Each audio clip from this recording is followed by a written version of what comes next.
baru tidak begitu nyaman dengan Kapolri yang lama. Supaya Listio Sigit Prabowo diganti, apakah kemudian nantinya penggantinya akan lebih baik? Kan belum tentu juga. Ini yang ditimbang-timbang oleh Prabowo Subianto menurut saya, sambil dia melihat, oh partai-partai itu inginnya siapa, link jaringannya siapa, jaringan siapa dulu? Ya, jaringan Tito Karnavian, jaringan Budi Gunawan, kan gitu, jaringan Safrudin. Nah, dia tidak masuk dalam kelompok-kelompok ini, jadi relatif bisa diterima. Dan dia juga paling senior, sehingga menurut saya masuk akal kalau namanya dinominasikan. Harus bayar sekian ratus juta, itu kan harus dibuka. Di dalam politik itu selalu akan ada yang namanya musuh di dalam selimut. Makanya musuh-musuh itu akan ketahuan ketika selimutnya dibuka. Jadi memang Prabowo harus keluar, harus bangun dari mimpinya, dari tidurnya untuk membuka selimutnya. Jangan tidur terlalu lama supaya Anda tahu bahwa ada musuh di dalam selimut.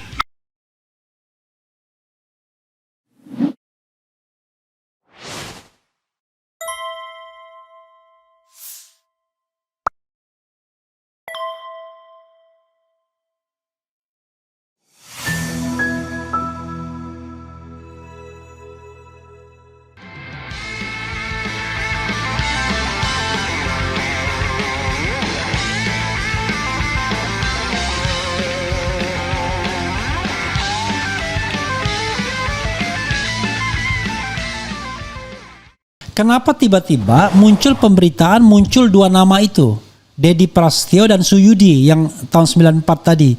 Siapa yang kira-kira membuat spekulasi ini? Atau ini bocoran yang sengaja dilontarkan oleh pihak istana atau bagaimana? Iya, saya kira ini kan desas-desus, ini rumor politik. Rumor politik tentu berasumsi dari situasi di mana ada situasi yang nggak normal ketika misalnya kepala BNN yang masih aktif belum pensiun diganti oleh Suyudi Ariseto yang sangat muda sekali. Nah, di situ kan juga menggambarkan memang ada situasi di mana terjadi konflik di lingkungan kepolisian antara misalnya kepala BNN yang lama Martinus Hukom yang sama-sama angkatan 91 dengan Listio Sigit Prabowo sesama angkatan 91. Nah, itu kan belum pensiun lalu diganti. Itu menimbulkan spekulasi politik, ada konflik. Belum lagi itu tadi keinginan tanda petik Karyoto untuk menjadi Kabar Eskrim ternyata kemudian dijadikan yang lain, dijadikan kepala Badan Pemelihara Keamanan. Nah, artinya juga kemungkinannya begini yang saya baca, kemungkinannya memang Presiden Prabowo Subianto tidak berkenan Karyoto menjadi kepala Badan Reserse Kriminal. Oleh karena itulah menurut saya maka posisi Sahar Diantono yang menjadi kepala Badan Reserse Kriminal Polri ini adalah juga orang yang dikenal oleh Presiden Prabowo, sehingga yang disebut D dan S itu saya lebih condong kepada Dedi Prasetyo dan Sahar Diantono. Jadi sebenarnya bukan siapa yang 94 ini ya. Bukan 94 Suyudi Aryoseto itu, bukan. Tapi justru ketika Sahar Diantono itu menjadi kepala Badan Reserse Kriminal, maka ini sebuah pertanda disetujui oleh Presiden, bukan Karyoto. Jadi konflik ini bisa saja kemudian semula Listio Sigit memang ingin menempatkan Karyoto sebagai Kabar Eskrim, tapi Presiden tidak setuju, lebih setuju Sahar Diantono. Nah, tapi bro begini bro, saya potong sedikit ya. Konon katanya LSP ini juga agak masgul dengan Karyoto yang tidak segera menetapkan Roy Suryo CS sebagai tersangka. Karena itu dia ditarik sebagai sebagai Kapolda Metro. Karyoto bargaining dulu. Ini desas-desus, sekali lagi desas-desus, bargaining. Iya, Barreskrim dulu dong. Ibaratnya dipastikan, baru dia kemudian tersangkakan dan lain sebagainya. Tapi karena tidak ada kejelasan, akhirnya ya nggak masuk juga ke sana. Jadi justru Listio yang tidak suka dengan Karyoto. Ini pembicaraan analisis ya, karena polisi tahu sendiri kan. Kita bicara tentang jabatan, bukan orang per orang ya. Silakan. Bisa. Ini kan kalau di dalam ilmu sosial, analisis ini kan bukan soal salah benar, tapi bagaimana argumentasinya. Jadi argumentasi yang Bung Refli tadi kemukakan, dia masuk akal juga. Kemungkinan juga seperti itu, karena Karyoto juga alumni 90, lebih senior sebenarnya daripada Listio. Tapi ya artinya memang apakah kemudian Presiden nyaman dengan orang-orang yang tidak dikenal. Jadi menurut saya kondisi sekarang kemungkinan Presiden Prabowo Subianto hanya kenal, dalam tanda petik ya, bisa salah saya, hanya kenal kepada Dedi Prasetyo, kemudian Sahardiantono, dan juga Rudi Darmoko yang kemungkinan akan menjadi Kapolri berikutnya. Rudi Darmoko ini angkatan berapa? 90? Angkatan 93. Oke. Angkatan 93 aja. Jadi seperti itu kan, memang tunggu waktu sebentar lagi sampai dengan akhir Desember ini, berapa banyak yang saya sebutkan tadi akan segera pensiun. Jadi jadi Prabowo kan juga harus melihat situasi yang kemarin itu tidak kondusif dan tidak mungkin tidak ada yang dihukum dalam tanda petik, harus ada penalti sebagai jera. Bro, kan dibayar mahal sebagai Jenderal Bintang 3. Nah, risikonya juga harus mahal, dicopot dan segala macam. Nah, saya kira itu analisis saya, Bung Refli. Bro, yang menarik adalah Sigit Listio ini tanpa perubahan undang-undang. Sigit kali, Bu. Oh, sorry. Listio Sigit, kira-kira sering kita terbalik-balik. LSP ini paling gampang ya. LSP ini tanpa perlu perubahan undang-undang Polri pun pensiunnya itu masih 2 tahun lagi kan begitu? Masih 2027 kalau tidak salah, karena dia kelahiran tahun 69 kan? Iya. Nah, pertanyaan saya adalah kalau Tito Karnavian kan dipensiunkan dijadikan Menteri Dalam Negeri. Jadi dalam tanda kutip bermartabat lah. Sutarman dipensiunkan walaupun berapa bulan lagi non job, ya kan kalau nggak salah. Iya. Kemudian siapa lagi yang dipensiunkan di tengah jalan? Jarang. Biasanya baru pensiun ketika dia pensiun kan. Nah kalau berarti harus ada kompensasi dong. Sama seperti siapa? Tito dan kemudian Sutarman. Sutarman bedanya non job, Tito diangkat jadi menteri. Menurut Anda ini kan hal yang miris adalah kita menganggap bahwa ada hukuman dalam tanda kutip ya bagi Kapolri karena ketidakberhasilan dia, ada korban jiwa dan lain sebagainya sebelumnya kasus Kanjuruhan. Tapi tiba-tiba seperti ada sebuah konvensi nggak boleh ada jenderal nganggur gitu. Sehingga harus dikompensasi dengan jabatan lain. Gimana menurut Anda? Saya kira agak berbeda karena Sutarman itu adalah peralihan dari masa Presiden SBY kepada Presiden Jokowi. Nah, jadi tentu saja Presiden yang baru tidak begitu nyaman dengan Kapolri yang lama. Gitu. Jadi nggak ada hukumnya, nggak ada aturan mainnya. Bisa saja Listio Sigit juga dinonjobkan, artinya hanya menjadi perwira tinggi Mabes Polri. Dengan pangkat jenderal. Dengan pangkat jenderal. Di Angkatan Darat banyak itu, Bung. Di TNI banyak begitu. Oke. Banyak bintang 3 yang dinonjobkan. Ya, tapi bintang 3, bintang 4 kan nggak ada.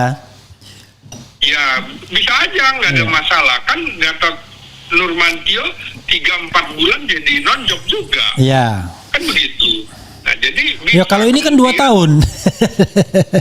ya nggak masalah. Oh. Kan dia juga sudah menikmati hampir 5 tahun, kan nggak apa-apa. Ini Iya. kan gara-gara potong kompasnya Presiden Jokowi itu. Nah, begitu juga kalau kasusnya Tito Karnavian, ya memang bisa dibilang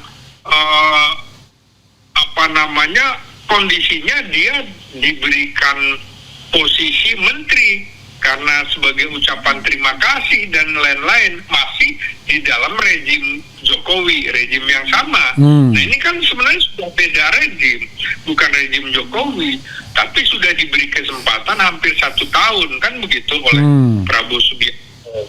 Nah, memang kan nggak mudah yang ketika ada desakan sejak awal supaya Listio Sigit Prabowo diganti. Nah, apakah kemudian nantinya penggantinya akan lebih baik? Kan belum tentu juga.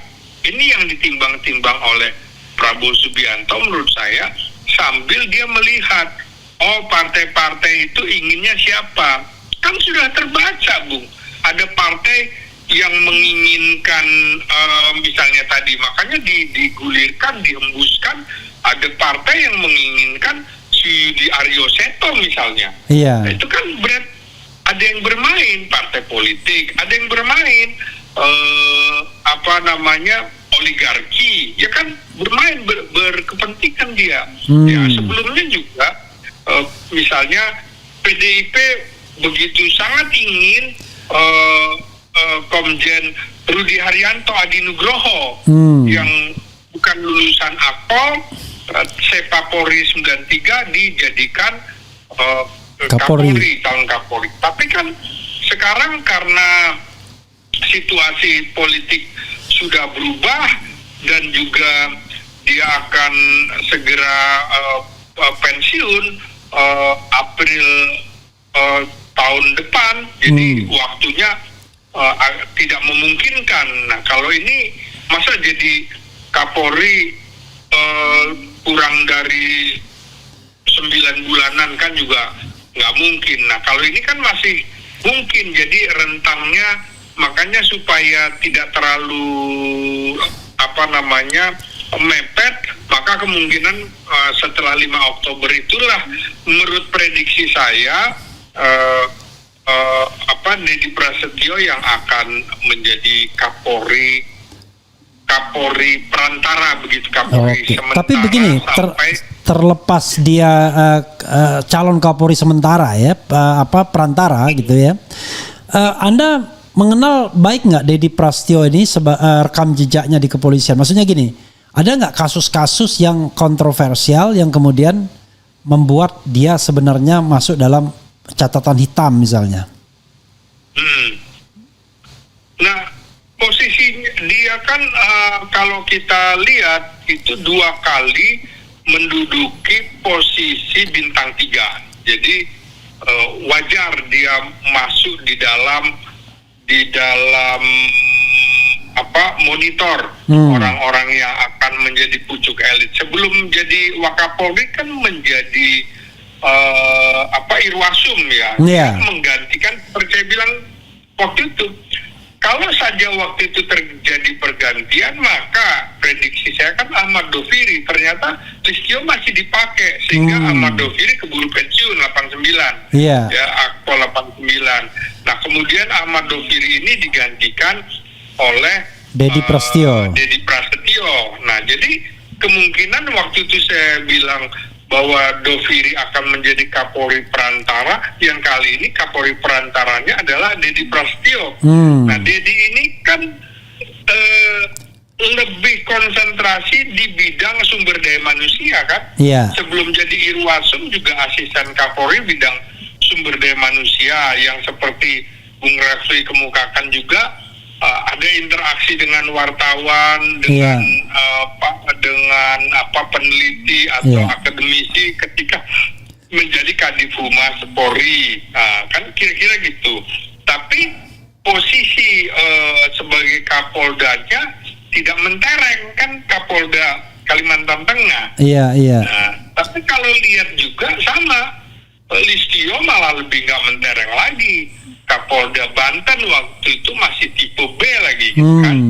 Nah, jadi interaksi interaksi Dedi Prasetyo dengan wartawan itu cukup baik. Pernah menjadi Kadif Humas, pernah jadi Karo Penmas Divisi Humas, kan seperti itu. Sehingga menurut saya tidak kontroversi posisi dari Dedi Prasetyo ini. Beda kalau jadi ini banyak di bidang. Jadi ini bridging kepada tadi siapa namanya, Heri siapa? Bridging misalnya Rudi Darmoko. Rudi Darmoko, menurut Anda akan ke sana arahnya ya?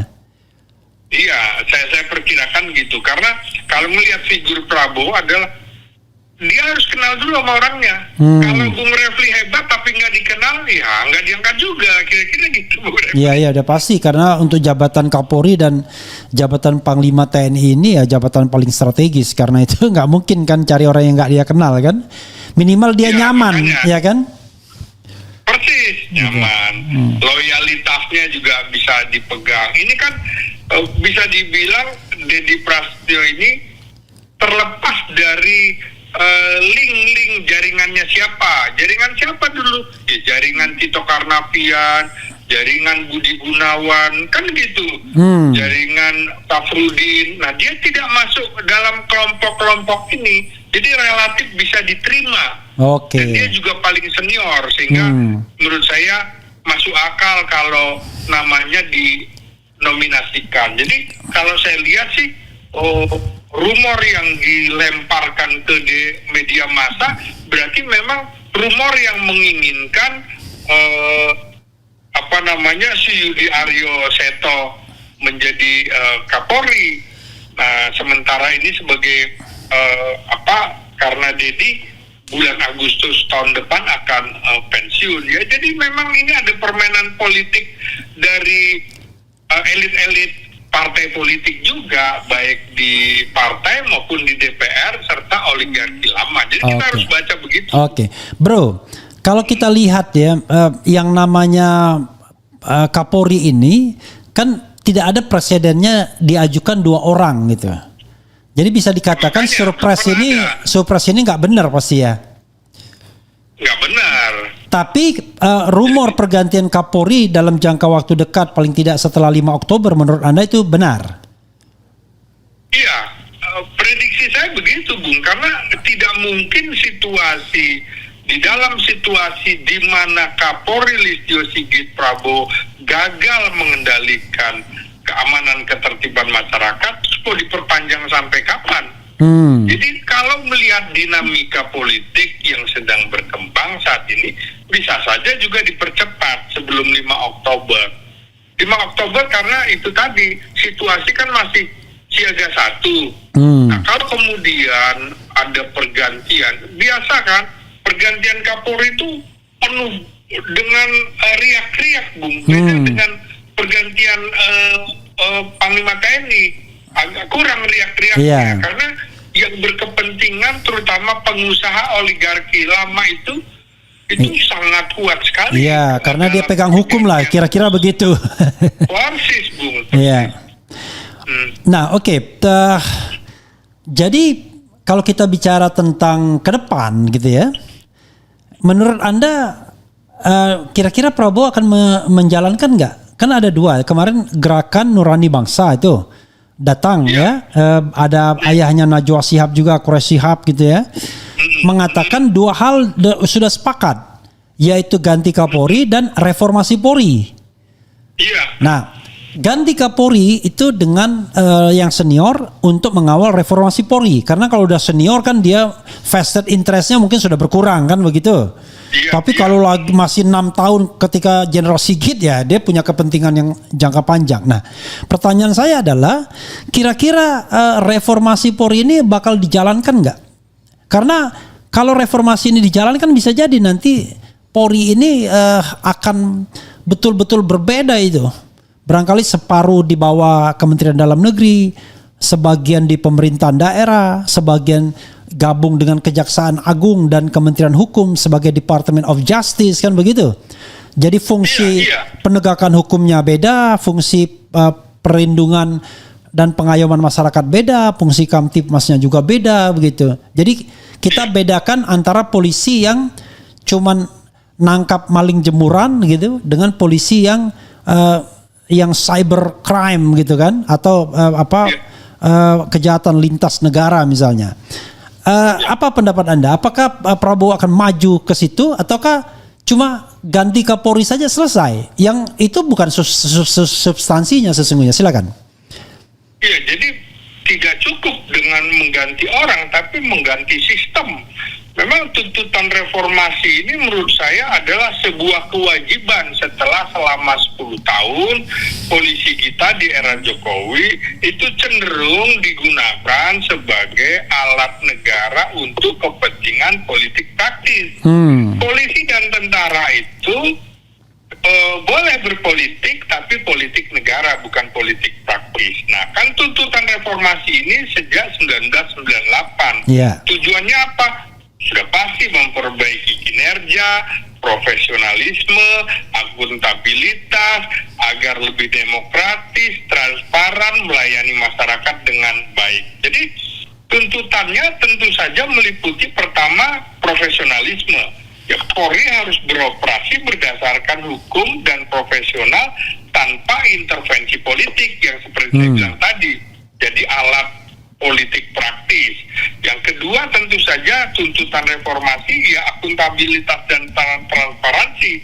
Misalnya dari mulai proses rekrutmen, penanganan kasus, penggunaan anggaran yang bisa dipertanggungjawabkan.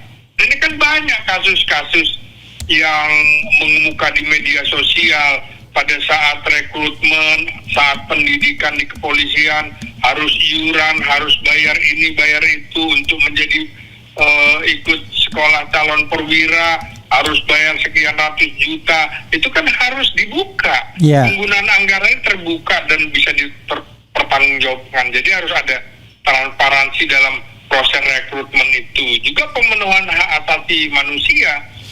Polri dianggap melakukan tindakan represif atau sewenang-wenang di dalam penanganan terhadap masyarakat, termasuk unjuk rasa kemarin misalnya. Nah, itu kan berarti soal pemenuhan hak asasi manusianya harus direformasi nih, belum masuk ke dalam roh dan jiwa anggota kepolisian. Kita nggak boleh lagi menggunakan istilah prajurit. Kalau prajurit itu hanya untuk militer. Iya. Lalu jadi salah kalau pernyataan saya prajurit karena itu saya patuh. Nggak boleh. Iya, nggak. Jadi kalau prajurit itu ya kalau polisian itu atasannya hukum kan gitu. Iya. Maka sebutannya nggak boleh juga komandan. Salah itu komandan Brimob. Harusnya kepala Brimob. Kalau komandan Brimob ya sudah masukkan saja nanti di dalam Kementerian Pertahanan Keamanan misalnya kan begitu. Karena para militer. Yang keempat tadi saya ulang, penguatan pengawasan internal dan eksternal. Misalnya juga ya supaya tidak terjadi penyalahgunaan kekuasaan, kasus Sambo, kasus Kanjuruhan, belum lagi kasus-kasus narkoba, Teddy Minahasa, Irjen. Jadi harus ada penguatan pengawasan. Apa cukup Komisi Kepolisian Nasional misalnya? Bagaimana kalau pengawasnya Menko Polkamnya yang kemarin Budi Gunawan sama-sama polisi juga, jangan-jangan jeruk makan jeruk, sehingga nggak bisa dipantau secara objektif. Makanya saya bilang salah satu yang memicu Budi Gunawan dicopot juga tidak bisa melakukan koordinasi atau komunikasi di kepolisian para juniornya juga itu. Nah, kira-kira kan begitu. Lalu tentu saja pemutakhiran struktur, Bung. Struktur organisasinya harus susunan organisasi dengan kebutuhan keamanan dan pelayanan masyarakat modern, harus mengacu pada hukum humaniter internasional. Itu harus mengacu ke situ, jangan ngarang-ngarang seperti sekarang hampir di semua jabatan ada dengan alasan sipil. Lu sipil, tapi lu sipil bersenjata, bukan sipil biasa, nggak bisa lu masuk kemana-mana, kan gitu. Di undang-undangnya juga nanti harus ada pembatasan seperti TNI, boleh masuk militer aktif di jabatan apa saja. Ini juga polisi aktif bisa masuk ke jabatan sipil apa saja, harus disebutkan. Di undang-undang kepolisian itu kan tidak disebutkan, tidak fair itu, Bung. Jadi yaitu tadi susunan kedudukan polisi harus dimasukkan dalam kerangka negara demokrasi. Apa itu?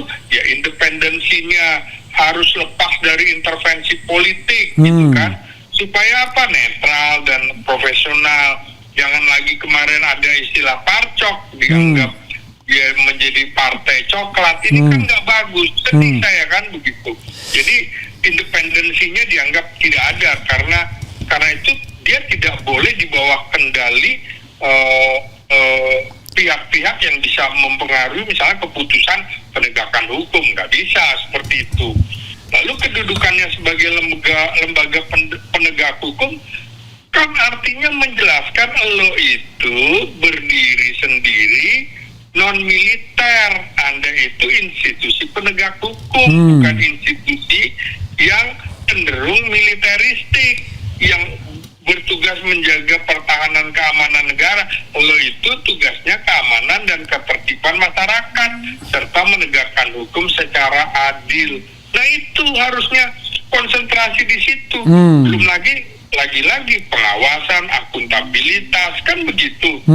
Mekanisme internalnya harus ketat, memastikan tidak ada pelanggaran. Oh ini kan apa? Rekomendasi Kompolnas terhadap peristiwa malapetaka Agustus ini, apa coba rekomendasinya? Siapa yang harus dihukum? Nggak ada, enak aja. Karena Kompolnas selalu menempatkan diri di bawah Mabes Polri. Iya makanya, ini siapa orang-orang Kompolnas ini? Gitu. Tapi gini, bro, ada satu hal yang menurut saya akan ada resistensi dari Polri ya, yaitu kita harus frankly speaking. Ini mohon maaf ya teman-teman Polri. Sejak era reformasi, Polri ini Mabes atau Polri ya, Kepolisian Republik Indonesia ini sudah menjadi sumber kemakmuran, ya kan? Jadi siapapun yang menjabat di Polri itu alamat akan tersenggol kemakmuran, kan gitu. Betapa terhenyaknya saya misalnya mendapatkan sebuah surat ya yang itu disampaikan ke Sungai Bahar tempat Brigadir Yosua yang mengatakan bahwa dibekukan uang 100 triliun minus 1 rupiah.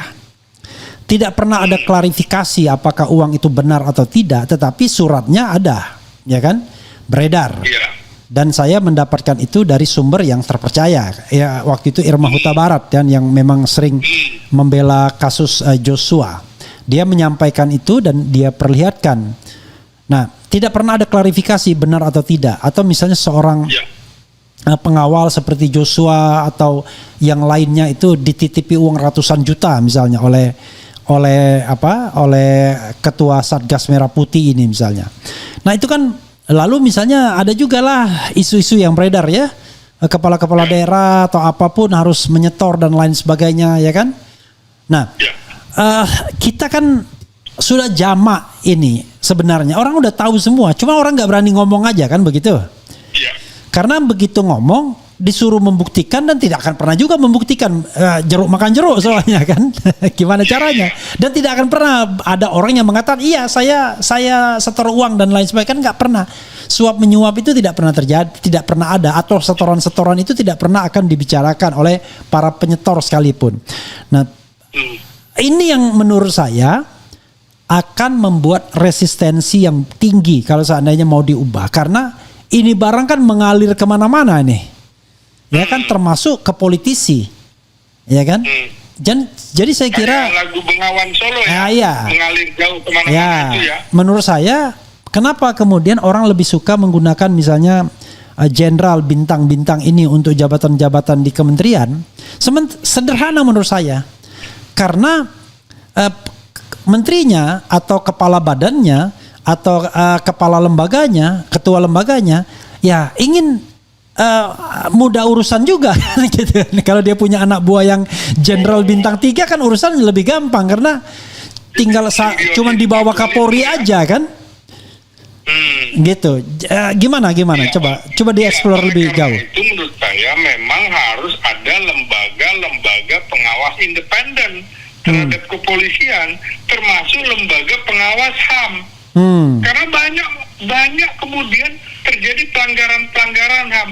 Mana kemudian polisi yang melanggar HAM diumumkan dan dinyatakan melakukan pelanggaran HAM? Ini kan nggak ada, harus ada. Jadi betul-betul mekanisme internalnya juga harus ketat untuk memastikan supaya kalau zero pelanggaran nggak mungkin lah, paling nggak defisit pelanggaran gitu, minim pelanggaran seperti itu. Lalu tentu saja yang kita bahas tadi juga, struktur organisasinya harus jelas dan efisien. Misalnya unit-unit kerja yang nggak perlu ya dipenggal. Sekarang ini dia keamanan ketertiban masyarakat, harusnya perbanyak patroli-patroli polisi di tingkat RW dan kelurahan atau desa. Bukan kemudian lebih banyak struktur yang berbau ekonomi gitu, berbau finansial. Loh ya nggak bisa, ini kan ada yang tugas-tugas, misal udah tugas ini tugasnya lebih ke imigrasi, lo nggak usah masuk. Ini lebih tugas bea cukai, lo nggak usah masuk.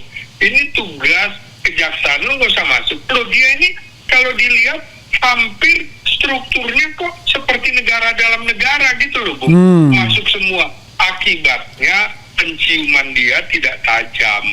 Dan karena pikirannya, lebih banyak ke urusan-urusan finansial ketimbang urusan pengamanan masyarakat gitu. Jadi unit-unit pelayanan kepolisian itu harusnya lebih ditonjolkan. Bukan seperti kemarin waktu 1 Juli Hari Bayangkara, yang dipertontonkan, saya lihatnya juga, ini polisi sipil atau polisi militer gitu kan.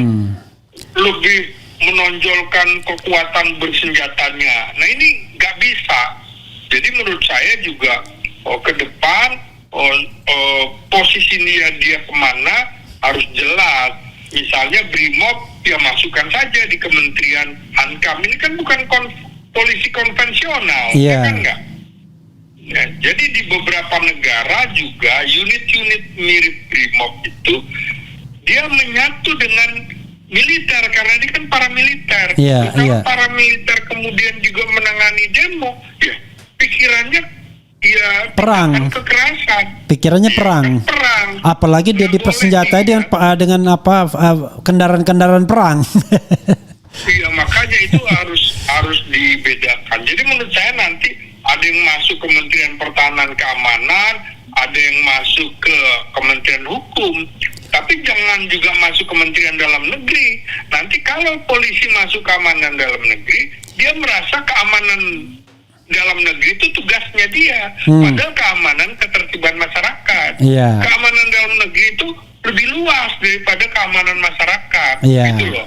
Saya juga sudah membedakan antara state security sama human security. Polisi human security. Nah, jadi kan betul-betul polisi nanti ditempatkan.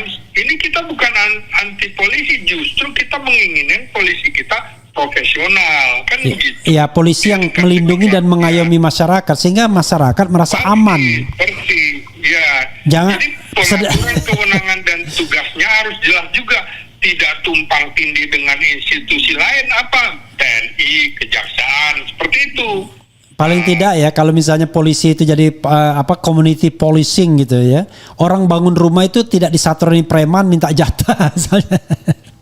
Nah, karena itu Bung harus ada deklarasi betul-betul tentang kode etik profesi polisi. Semua anggota polisi harus mematuhi kode etik itu yang menekankan integritas, keadilan, pelayanan masyarakat. Kayak gitu, Bung. Oke, bro. Mantap ya. Nah, ini sampingan sedikit ya. Anda mengkritik polisi, tapi Anda kurang mengkritik TNI. Kalau kita lihat ketika TNI itu menyatakan dalam undang-undang TNI yang terbaru 16 bidang yang bisa dimasuki. Tapi kan secara de facto masih banyak bidang yang selain 16 itu. Misalnya komisaris, bulog dan lain sebagainya kan bukan bidang yang disebut di dalam undang-undang TNI gitu. Bahkan kalau tidak salah ya, Mayor Teddy pun nggak bisa dimasukkan sebagai staf kesekretariat negara. Kan di situ disebutkan yang sekmilnya, sekretaris militernya kan sesungguhnya kan begitu. Iya. Itu. Kalau Anda baca, Anda browsing pernyataan saya baik di media online cetak, jelas Bung. Betapa kebakaran jenggot yang namanya Panglima TNI, Kepala Staf Angkatan Darat, saya kritik terus. Bisa dibuka, ini nggak layak, ini nggak layak, harus pensiunkan. Saya keras juga, Bung. Jadi pembatasan, bagaimana hukum humaniter juga harus dihormati oleh tentara, bagaimana mereka harus menghormati aspek-aspek darurat sipil, darurat militer, darurat perang seperti apa.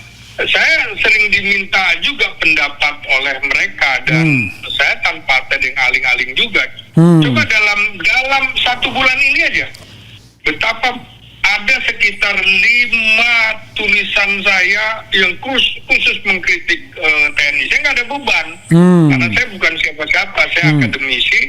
Jadi betul-betul bagaimana menyangkut dinamika kekuasaan, hukum, hak asasi manusia, bagaimana posisi tentara kita di era demokrasi terpimpin, era Orde Baru, apa evaluasinya dari situ, era reformasi yang sekitar 25 tahun, apa yang harus diperbaiki.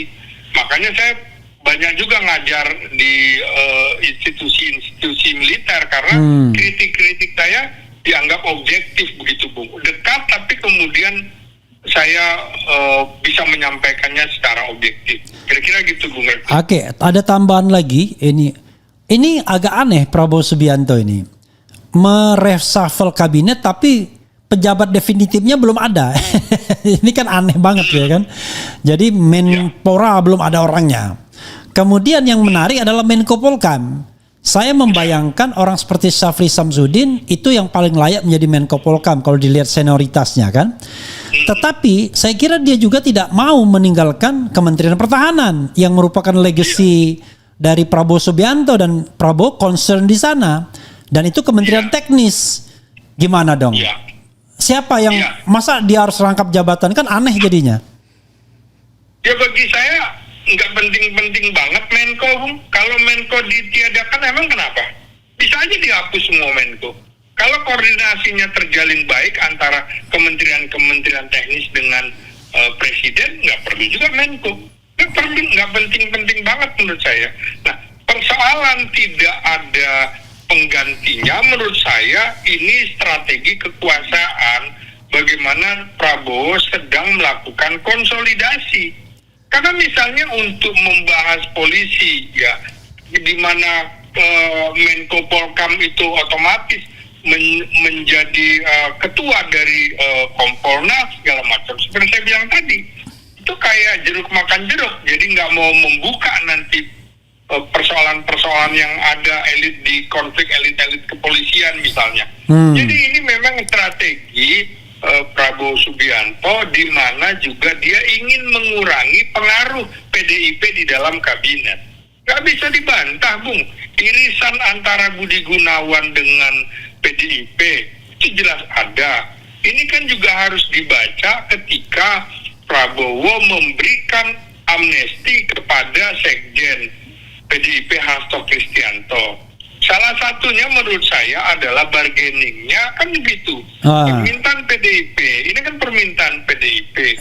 Tapi Hasto ini kan bukan orang bersih. Ini kan orang bersalah kemudian diampuni dalam tanda petik. Tapi ketika PDIP lagi-lagi ketua umumnya menempatkan Hasto sebagai sekjen, Hasto dianggap sebagai orang keras. Nah, apa ya Prabowo nyaman? Ya sudah, orang-orang yang beririsan dengan PDIP menurut saya, ya sudah dia panggal aja. Siapa? Iya Budi Gunawan, iya Sri Mulyani yang cenderung dekat kepada PDIP. Jadi ini betul-betul reshuffle kabinet ini juga antara lain mengurangi pengaruh PDIP di dalam pemerintahan, di dalam kabinet. Karena itu untuk juga menyelesaikan masalah siaga 1 dan malapetaka Agustus ini memang harus diganti posisi Menko Polkam. Karena ini menurut saya sejak awal posisi Menko Polkam dipegang Budi Gunawan juga rentan. Ya rentan karena afiliasinya dekat dengan Jokowi dekat dengan Megawati. Nah, jenis kelaminnya kan juga nggak jelas ini akhirnya, Bung. Di dalam politik itu kan butuh jenis kelamin. Bung Refli ada di mana posisinya? Kecuali akademisi kan. Nah, itu ya memang jenis kelaminnya ya bukan laki perempuan, artinya bukan memilih A atau B. Ya kritik A dengan B, kritik dengan C tanpa beban, kan seperti itu. Jadi memang sengaja dikosongkan. Nah, lalu kalau Dito Menpora ini kan sejak awal juga kasus dugaan korupsi, masa mau dibiarkan?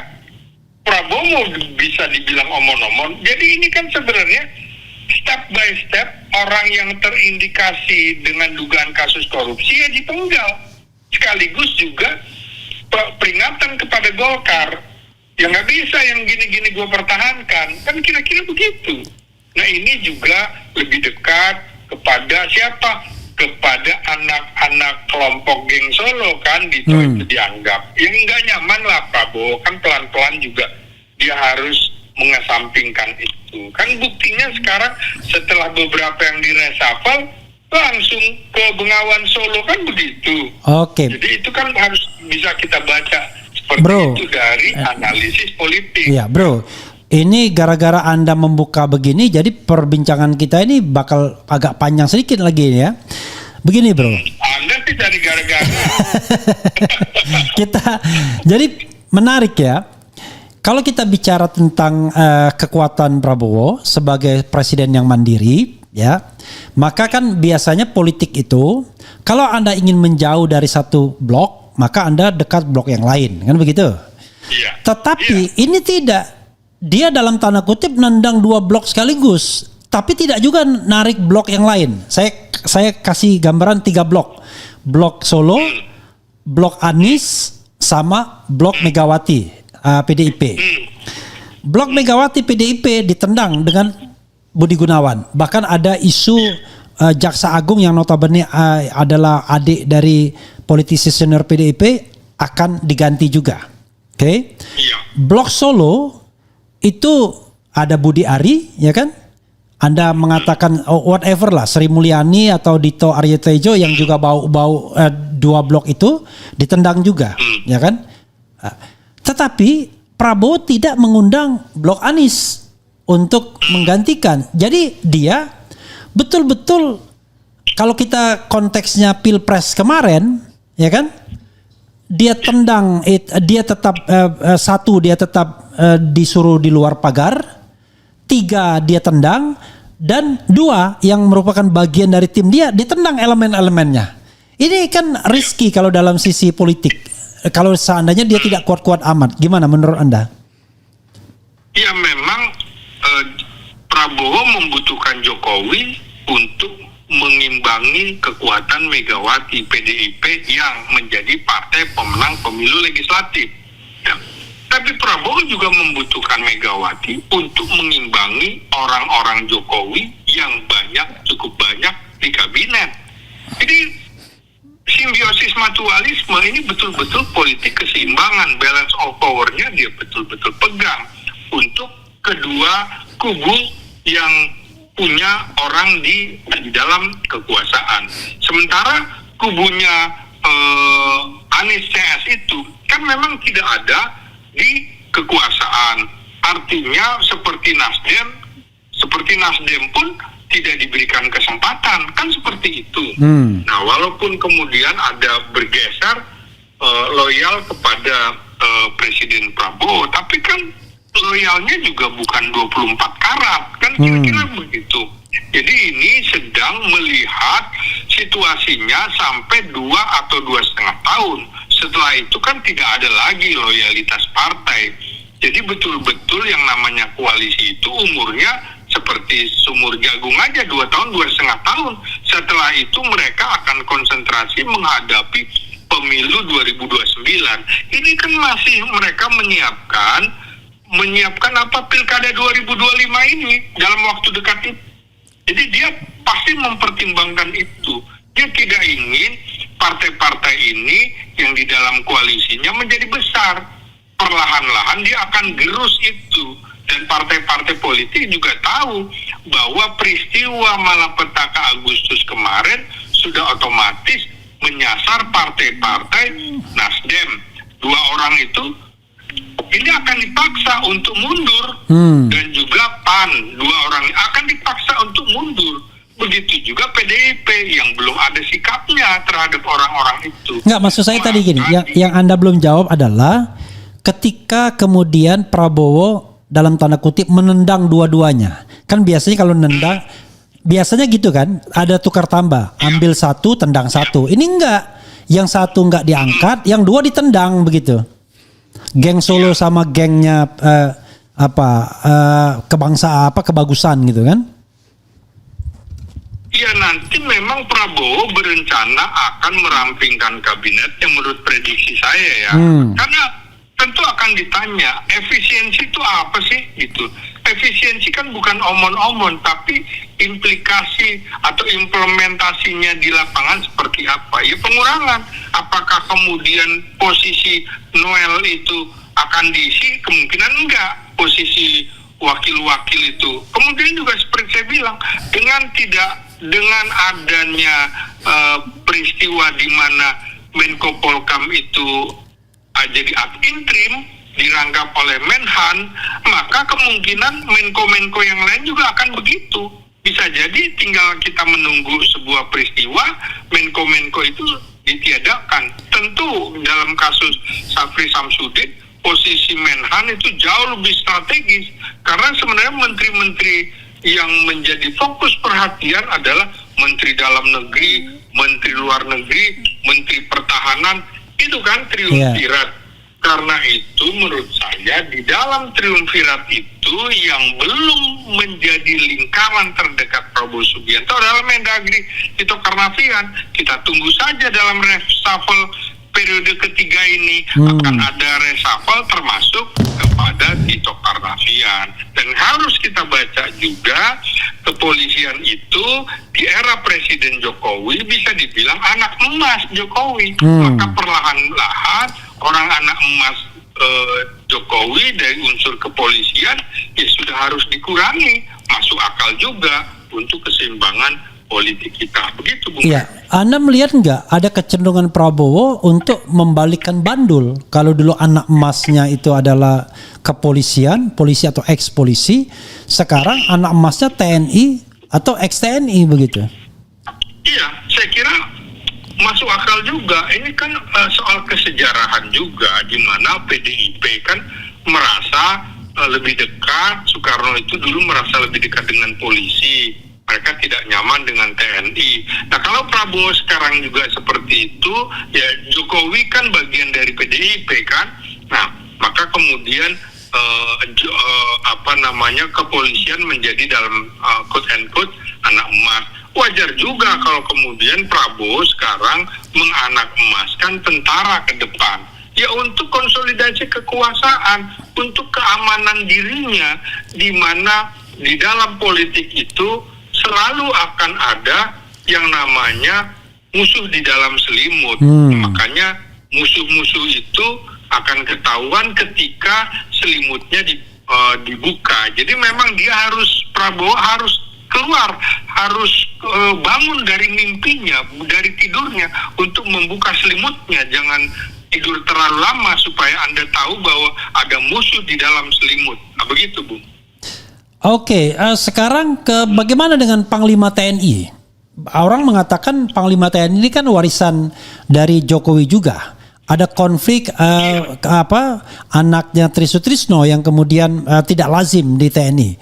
Kemudian ada juga dugaan dalam tanda kutip ya, nih mohon maaf, dugaan rivalitas dalam internal TNI yang pro Geng Solo dan pro Jokowi, pro Prabowo ya kan? Kemudian tentu rivalitas TNI dan Kapolri. Tapi lucu, TNI dan kepala kepolisian dan Panglima TNI kelihatannya akrab begitu. Padahal institusinya bersaing. Coba Anda agak bongkar sedikit yang fenomena ini. Ya, jadi melihat fenomena Jenderal Agus Subianto Panglima TNI dengan Jenderal Polisi Listio Sigit Prabowo sebagai Kapolri itu beda. Beda latar belakang. Kalau Listio Sigit Prabowo tidak ada irisan dengan Prabowo Subianto. Sementara Agus Subianto ada irisan karena sejak letnan dan kapten bersama Prabowo di pasukan Raja Wali, kemudian dia masuk komando Kopassus. Itu ada irisan pada saat Prabowo sedang memimpin komando pendidikannya Kopassus. Jadi ada irisan. Maka dia pelan-pelan menurut saya yang saya baca bertransformasi dari pendukung Jokowi bisa dengan cepat beralih menjadi pendukung Prabowo. Jadi relatif aman Agus Subianto itu ketimbang Listio Sigit Prabowo mau bertransformasi gimana? Kan beda. Nah, itu yang harus dibaca. Loh, kalau soal persaingan rivalitas wajar kalau para kepala staf angkatan yang 3 orang itu ingin menjadi Panglima TNI. Kalau kemudian ada Wapang sekarang tentu juga menjadi rival di elit, itu wajar saja. Namun di TNI kan agak beda dengan di kepolisian. Unsur komandonya kuat gitu, Bung. Jadi dia juga nggak terjadi konflik elit yang seperti di kepolisian, nyaris nggak ada, Bung. Tidak seperti yang terjadi di kepolisian. Jadi Prabowo bisa firm memegang itu, apalagi Menteri Pertahanannya juga sangat dekat. Sementara Panglima TNI dan Kepala Staf Angkatan juga bukan pemegang anggaran, pemegang anggaran Menteri Pertahanan. Jadi dia juga harus loyal terhadap Menteri Pertahanan. Sementara polisi kan enggak. Dia pemegang peran, dia langsung bisa minta ke Menteri Keuangan. Karena itu juga menurut saya, selama hubungan tata negaranya tidak seimbang antara TNI dan Polri, selama itu juga rivalitas dan gesekan di bawah nggak bisa diselesaikan, maka betul-betul harus direformasi polisi itu, termasuk tidak boleh langsung di bawah Presiden. Oke, operasional seperti TNI di bawah Presiden nggak apa-apa, tapi dalam administrasinya harus di bawah kementerian seperti TNI. Ini kalau enggak, dia Kapolri seperti orang nomor 2 di Republik ini yang berkuasa setelah Presiden. Karena itu harus betul-betul direformasi. Undang-undang di dalam undang-undang dasar juga memang harus dikembalikan ke undang-undang yang lama tentang posisi polisi. Jadi saya melihat memang undang-undang 1945 atau 2002 itu undang-undang aspal, asli tapi palsu begitu. Karena itulah banyak terjadi gesekan-gesekan supaya kita juga membuka cakrawala kembali banyak kelemahan-kelemahan dari amandemen 1-4 Undang-Undang Dasar 1945 itu. Begitu, Bung. Jadi lebar kemana-mana ini. Iya, oke, nggak apa-apa, kita kemana-mana dulu sebentar. Karena saya tertarik ya. Sekarang ini Anda tahu banyak sekali mantan-mantan Panglima TNI yang masih fresh. Bahkan lebih junior dibandingkan Menhan Syafri Samsudin. Saya tidak ngitung angkatan laut, angkatan daratnya aja yang saya hitung kan. Ada Muldoko, ada Gatot Nurmantio, kemudian ada Andika, ya, Perkasa. Ada lagi nggak yang angkatan darat? Iya, 3 itu kan? Iya. Nah, iya. Saya tidak tahu ya. Kalau Andika Perkasa kan memang politiknya berbeda. Dia sudah mengambil jalan menjadi loyalisnya PDIP dan sekarang sudah bergabung dengan PDIP dan pernah dicalonkan sebagai gubernur Jateng walau gagal. Muldoko saya tidak tahu, Gatot Nurmantio saya tidak tahu. Padahal kalau kita lihat misalnya seperti Gatot memang sangat kritis terhadap pemerintahan Jokowi, tapi kan tidak terhadap pemerintahan Prabowo.